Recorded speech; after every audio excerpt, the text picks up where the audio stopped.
গত 27/4/2024 তারিখে বিশালগড়ের একজন মাইনর ভিকটিম, ওকে সোনামুড়ার দুইজন অ্যাকিউজড, একজনের নাম সাদ্দাম হোসেন আর একজনের নাম অভিষেক চক্রবর্তী, এই দুইজন ফেসবুক এবং ইনস্টাগ্রাম ইত্যাদির মাধ্যমে ওই ভিকটিমকে যোগাযোগ করে ভিকটিমের সাথে, এবং সেইভাবে করে অভিযোগ যে বিগত মার্চ মাস থেকেই ওই ভিকটিমকে তারা আগরতলা হোটেলে নেয় এবং সেইখানে নিয়ে কয়েকবার ধর্ষণ করে এবং তাকে ভয়ভীতি প্রদর্শন করে। পরবর্তী সময়ে 27/4/2024 তারিখে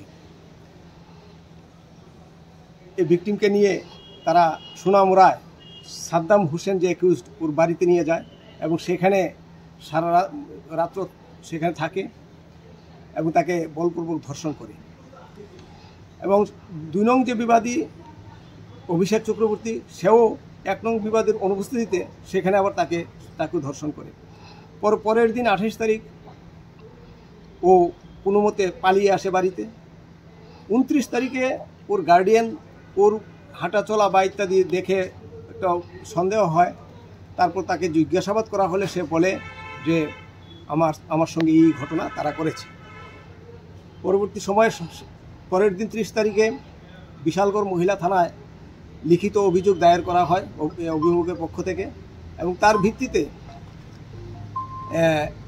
অ্যাকিউজ সাদ্দাম হোসেনকে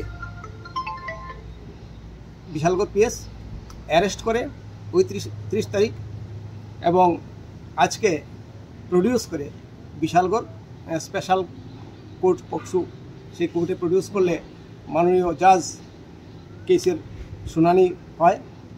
এবং সেখানে আমি স্পেশাল পিপি পক্সো আমি অবজেকশন রেজ করি তার বেইলের উপর, এবং তাকে 14 দিনের জন্যে জেল হাজতে পাঠানো হয়।